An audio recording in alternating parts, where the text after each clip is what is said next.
So, welcome to my cosmic garden, which has been designed based on the astrology and the astronomy of India, which is called Jyotish, and a subject that's very dear to my heart.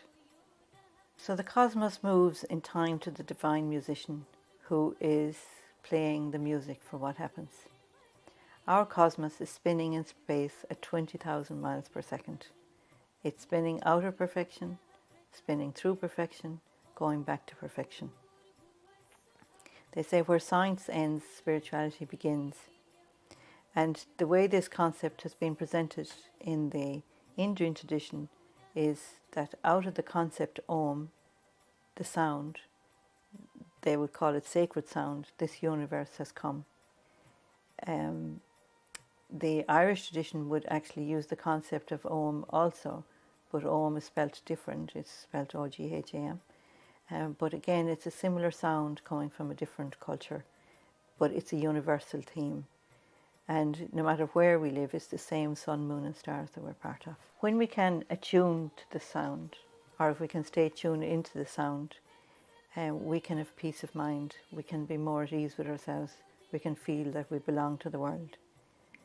According to John Moriarty, he used the concept of the head of cabbage, and that we should be flourishing like heads of cabbage, fully alive, being who we want to be.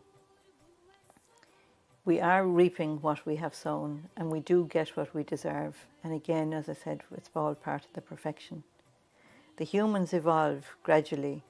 We unfolding as glorious fulfillment of creation, containing within ourselves all of the elements. In our vulnerability, when doubts and fears tend to stop us in our tracks, we get separated from this sense of having divine order and feel that we have to control everything that happens.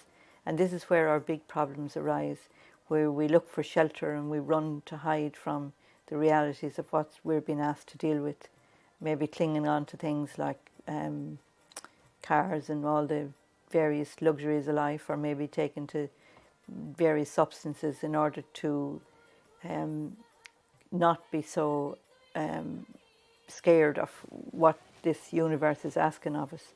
And when that happens, we usually wind up at a place where they say that the pain of this scrambling for things tends to corner us eventually.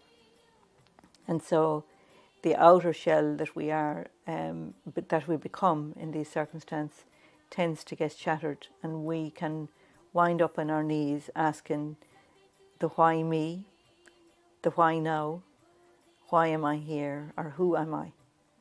And so it's out of these big questions that we have to look to some higher order. And so when we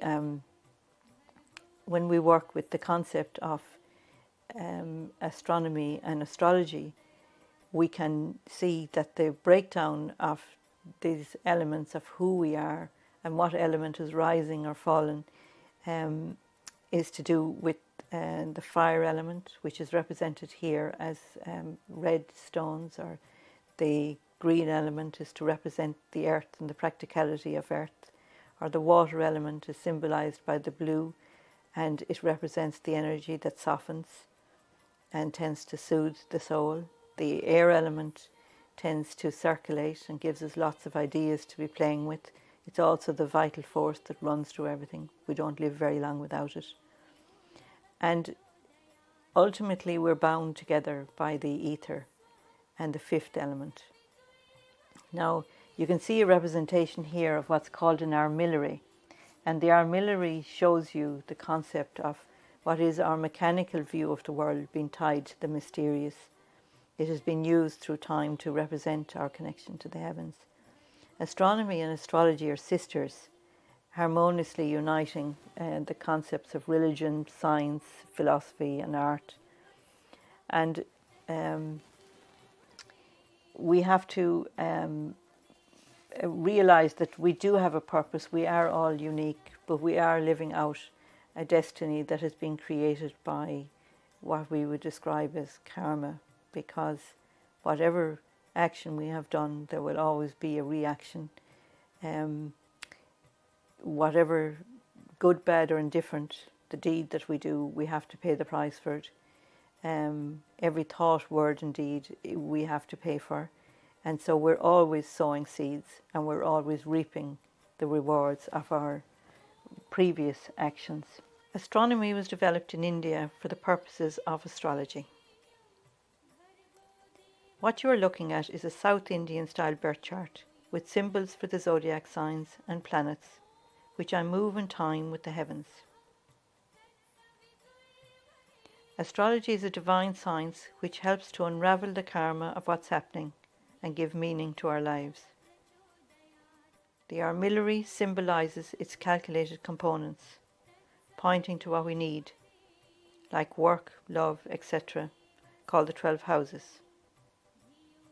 And the 12 signs of the zodiac show our gifts, which influence how we behave, like the assertiveness of Aries, for example, while the 9 planets take the action and show who will get it for us. The sun is at the centre, and it's this constant source of power and inspiration that's beaming its light of knowledge and stimulating its nearest neighbour, Mercury, with thoughts and ideas that excite the mind into the pursuit of the next lesson we need to learn. Life is a playground capturing the imagination of Venus to pursue the delights of satisfying her desire for love and our need to enjoy ourselves. And so at an inner level, these are the stimulus that our nearest neighbour, the moon, is constantly churning in her mind. The constant judging, would I like this or that, attracting and rejecting based on what makes us happy or sad. Earth is the body where we hold these images and is inspired by this central power, our spirit, with what we can do to make us happy and content. Just like advertising, we don't buy into every idea that is sold to us, and usually we only act on the ones we're passionate enough about, and so call up Mars to take the necessary action with courage and ambition to get ahead. And when the action taken is beneficial, we meet Jupiter. Jupiter is our protector in the heavens. We get to expand our horizons and inspire faith in those around us. We become one with everyone around us. However, when our desires get frustrated, we may initially externalize it as anger, but ultimately we have to meet Saturn. Saturn is the hard taskmaster, gets us to face the truth about ourselves and the impermanent nature of it all. Saturn is the furthest planet out from the Sun, and his icy belt shows the boundary wall he puts up to indicate this far and no further. His role serves as the traffic lights that we must obey. There are 2 other sources of energy that we draw from. And just when you thought things were under control, some unknown entity steps in and disrupts the whole show with usually surprising results that can cause a total change of direction in the life. Rahu and Ketu are calculated points. Rahu stirs us at a psychological level to compulsively go after what we want, creating chaos if necessary, while Ketu has no desire for the worldly and makes mystics of us. And so this subject gives us a way of reflecting on what we're doing. But ultimately, we must remember that laughter is the best remedy, and that we may have come into this world crying, but really we're meant to leave laughing. The goal of all goals is the love that moves the sun, moon and stars. All of life is intimately connected and interwoven with the motion of the cosmos.